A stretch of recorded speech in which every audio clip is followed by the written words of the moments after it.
The price of pride. The wind carried dust across the barren road as Clara Whitmore tightened her shawl and forced herself to keep walking. Pride had kept her silent for weeks, but hunger had finally broken it. Behind her, in the dim cabin she could no longer afford a heat, Noah and Lily waited with hollow eyes and brave smiles that cut deeper than any insult. 7 days. 7 days since there had been anything more than watered-down broth in their bowls. Clara had buried her husband, Thomas Whitmore, only 3 months ago. The town had called him respectable, hardworking, dependable. But respectability did not settle debts, and dependability did not keep creditors from stripping their cupboards bare. When Thomas died suddenly from fever, Clara discovered that grief was only the beginning of her inheritance. Bills, notes, promises she had never known existed, and silence. She stopped at the edge of the Hale ranch and stared at the sprawling property. The land stretched wide and stubborn beneath the fading sun, much like the man who owned it. Ethan Hale kept to himself. The town said he preferred cattle to conversation. They also said his wife had left him years ago, and that something in him had hardened beyond repair. Clara understood hardening. She felt it happening inside her now. Still, she climbed the steps to his porch and knocked. The door opened after a long pause. Ethan stood there, tall and broad-shouldered, his expression unreadable beneath the brim of his hat. His eyes moved over her worn dress, her trembling hands, and finally her face. Recognition flickered, then caution. Mrs. Whitmore. His voice was low, controlled, distant. Mr. Hale, she replied, though her throat felt tight. I wouldn't be here if there were another choice. He did not invite her in. The silence between them stretched, thick as summer heat. My children haven't eaten in 7 days, she said at last. The words felt like shards of glass. Forget me. Just save them. Ethan's jaw tightened almost imperceptibly. He looked past her, toward the empty road, as though hoping someone else might appear to take responsibility for this moment. No one did. I'm not a charity, he said evenly. I'm not asking for charity, Clara answered. I'm asking for work. For a chance. His gaze sharpened at that. You've never worked a ranch. I've never watched my children starve either, she replied. Something shifted then. Not kindness. Not yet. But recognition. He stepped aside. You can come in, he said. The house was simple and orderly, absent of warmth but not neglect. Clara noticed the single place set at the table, the lone cup near the stove. A man who lived alone left quiet traces. Ethan poured water and handed it to her. She drank slowly, refusing to show how desperately she wanted more. You said debts, he began. Thomas never mentioned trouble. Clara's spine stiffened. Thomas mentioned very little. It was the first honest thing she had spoken aloud about her marriage. She had believed in her husband without question, trusted his reassurances when money grew tight, accepted his vague explanations when he traveled unexpectedly. Now she wondered whether love had blinded her or if trust had simply been easier than suspicion. He owed more than I knew, she continued. Creditors took what they could. There's nothing left. Ethan leaned against the counter, studying her with unsettling focus. And you came to me. Yes. Why? Because you were alone? Too, she nearly said. Instead, because you pay fairly. And because you don't gossip. His mouth twitched faintly. It might have been amusement or bitterness. You think that's a compliment? I think it's truth. Another silence settled between them, but this one felt less hostile, more measured. There's work, he admitted finally. Cooking, mending, keeping house. It's not easy, and it's not temporary. Relief nearly buckled her knees, but she forced herself upright. I don't need easy. You'll bring the children here, he continued. They eat what I eat. They earn what they're able. Tears burned behind her eyes, but she refused to let them fall. Thank you. Don't thank me yet, he said quietly. This isn't kindness. It's arrangement. Clara nodded. Arrangements were safer than kindness.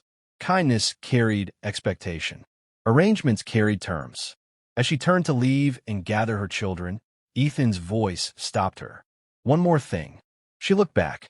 If I find out you're hiding something from me, he said, his tone sharpening, this ends. The word struck deeper than he could have known, because Clara was hiding something. Earlier that morning, while sorting through the last of Thomas's papers, she had found a folded letter tucked inside an old ledger. A letter written in a woman's hand. Intimate, familiar, dated only weeks before Thomas fell ill. She had not yet allowed herself to read it fully. "I'm not hiding anything," she said, though her pulse betrayed her.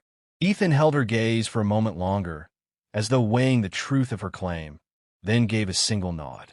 "Bring them before nightfall," he said. Clara stepped off the porch and into the fading light. For the first time in days, she felt something other than despair. It wasn't hope. Not yet, but it was movement. Behind her, inside the quiet house, Ethan Hale stood alone once more. And neither of them yet understood that this arrangement, born of hunger and pride, would soon demand far more than either was prepared to give. Shelter and shadows. Clara returned to the Hale ranch before nightfall with Noah and Lily walking close at her sides. The children stared at the wide fields with a mixture of uncertainty and fragile hope.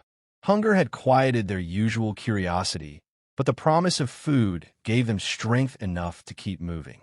Ethan was waiting near the barn when they arrived. He did not smile, yet his posture softened slightly at the sight of the children. Noah straightened, attempting bravery, while Lily clutched Clara's hand with thin fingers. "You're welcome here," Ethan said to them, not to Clara. It was a deliberate distinction. Inside the house, he placed bread, stew, and fresh milk on the table. The children ate carefully at first, as though afraid the food might disappear if they moved too quickly. When Ethan gently urged them to take more, restraint vanished, and Clara felt both gratitude and shame twist together inside her. She had promised herself she would never kneel for anyone. Yet here she was, dependent on a man whose loneliness echoed her own. After the meal, Ethan showed Clara the small room she and the children would use. It was modest but clean, with quilts neatly folded at the foot of the beds. The simplicity of it unsettled her. Nothing in this house appeared careless. Everything had been chosen with restraint. "You rise before sunrise," Ethan said. "Breakfast at 6. I expect the house kept, laundry done, accounts organized." "Accounts?" Clara asked. He studied her carefully. "You kept Thomas's books, didn't you?" A flicker of discomfort crossed her face. "I believed I did." It was the closest she had come to admitting the truth. Ethan did not press, but the silence that followed felt heavy with implication. He handed her a worn ledger from the kitchen shelf. "You'll manage these now." The gesture was practical, yet intimate. He was offering trust or testing it. Later that evening, when the children slept, Clara sat alone at the small desk in their room. The ranch was quiet except for distant wind brushing the wooden beams. From her pocket, she withdrew the folded letter she had discovered among Thomas's belongings. Her hands trembled as she finally read it in full. The words were unmistakably affectionate, familiar in tone. The writer spoke of missed evenings, of promises made in secret, of plans once circumstances improved. The signature bore a name Clara did not recognize. Marianne. Each sentence dismantled a memory she had once cherished. Thomas's unexplained trips, his guarded conversations, his sudden irritation when she asked simple questions. What she had interpreted as stress now reassembled itself into betrayal. Her grief shifted shape. It was no longer pure sorrow. It was humiliation. A soft knock interrupted her thoughts. Ethan stood in the doorway, his expression unreadable. "You're still awake." "I was looking at the accounts," she replied, quickly folding the letter and slipping it away. He stepped inside, keeping a careful distance. "If something's wrong, I need to know." The words were direct, but beneath them lay something more cautious. Fear, perhaps, of being deceived again. "My husband had debts I didn't know about," she said slowly. "I'm trying to understand how I missed them." Ethan's gaze hardened slightly. Trust can make a person blind.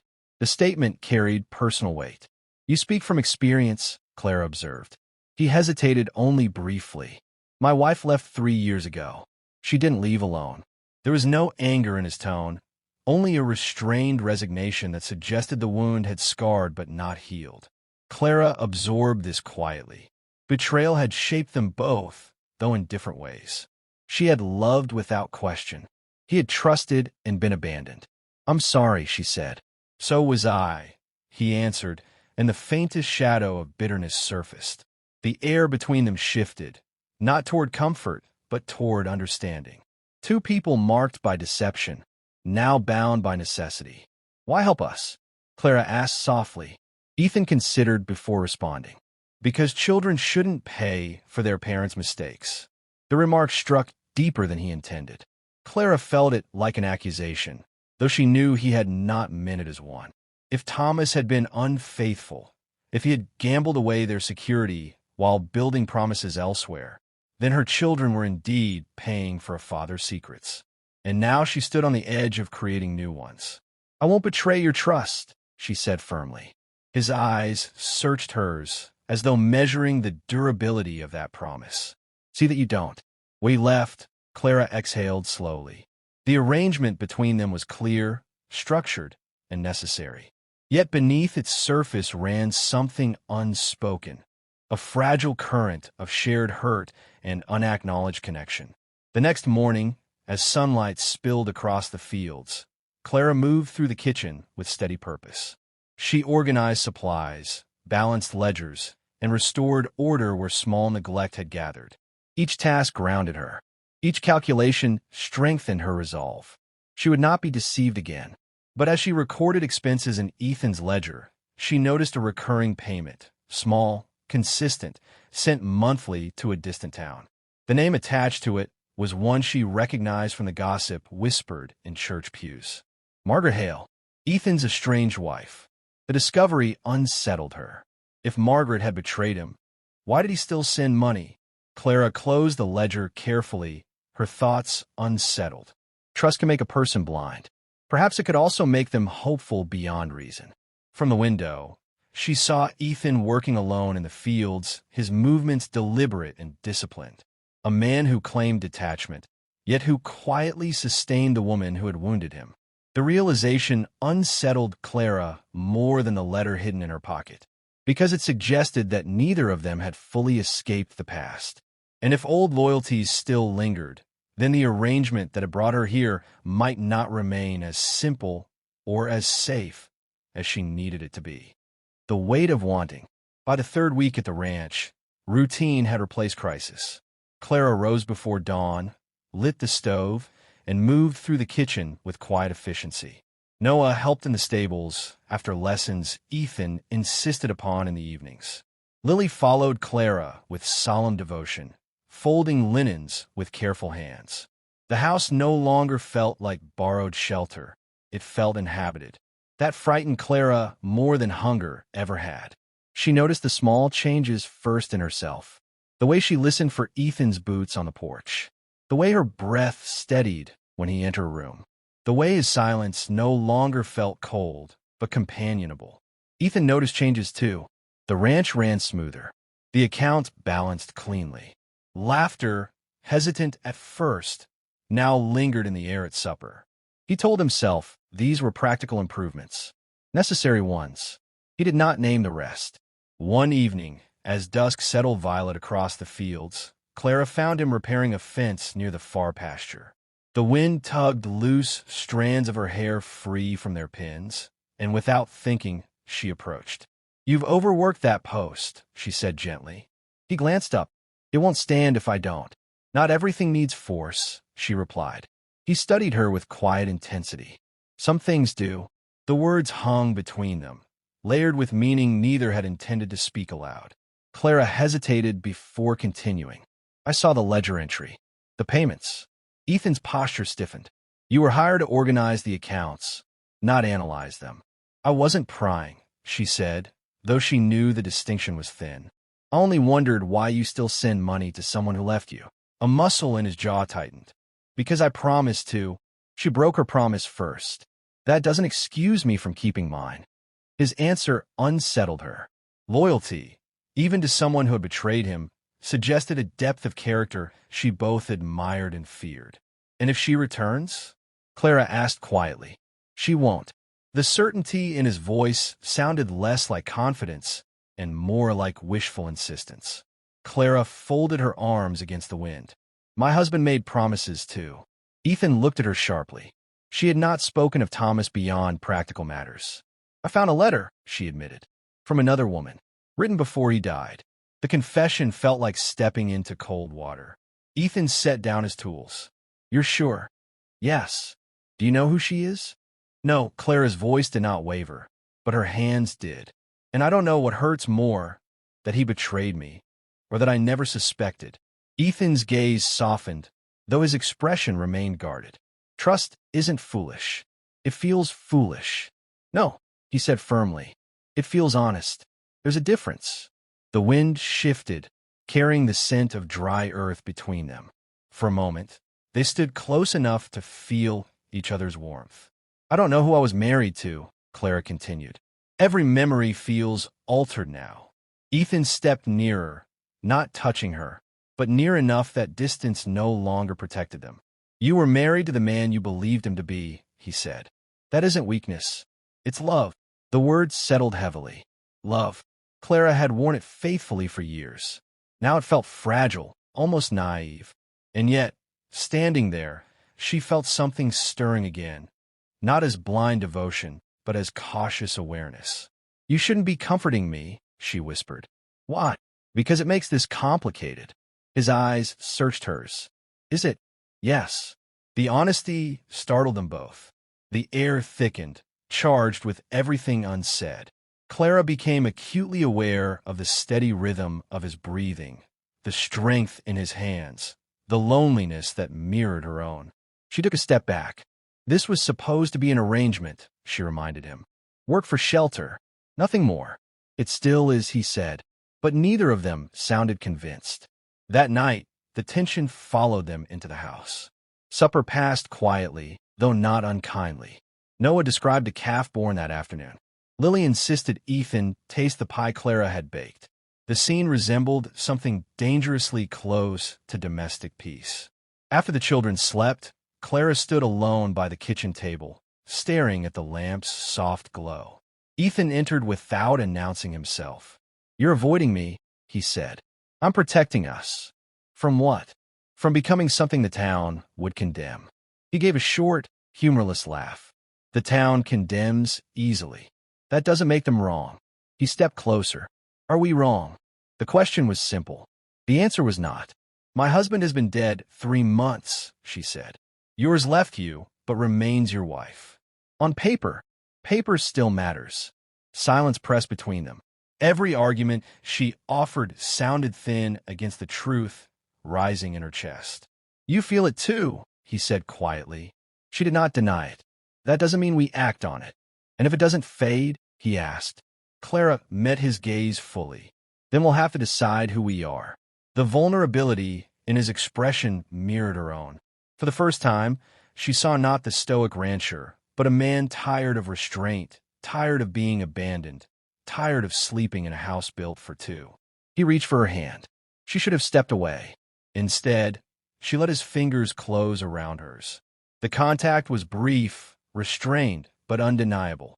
Footsteps sounded faintly from the hallway, Noah turning in his sleep. Clara pulled back as though burned. This cannot happen, she said, breath unsteady.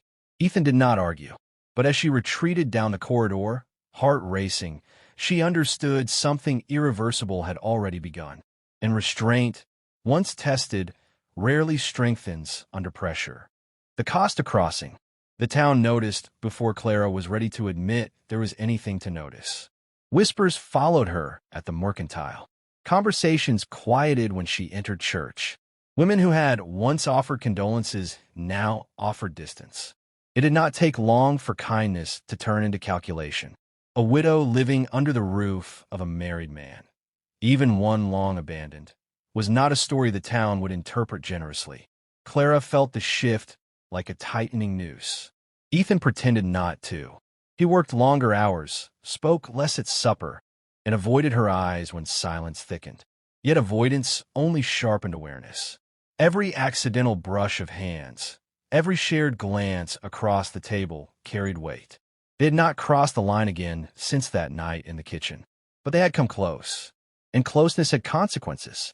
One afternoon, as Clara hung linens behind the house, a carriage rolled up the long dirt drive. The sight alone unsettled her. Few visitors traveled so deliberately to the Hale ranch. Ethan emerged from the barn, wiping his hands on a cloth.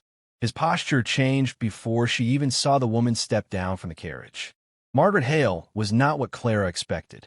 She was composed, elegantly dressed despite the dust, her expression calm in a way that suggested she had anticipated this moment.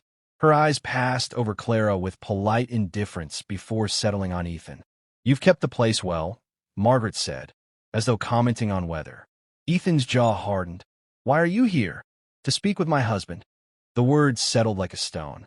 Clara stood very still. "I sent the money you asked for," Ethan said evenly. "There's nothing more to discuss." Margaret smiled faintly. "On the contrary, there is everything to discuss."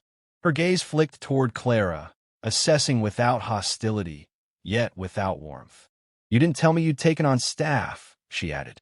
Clara felt the insult clearly. "Staff? I didn't think you required updates," Ethan replied.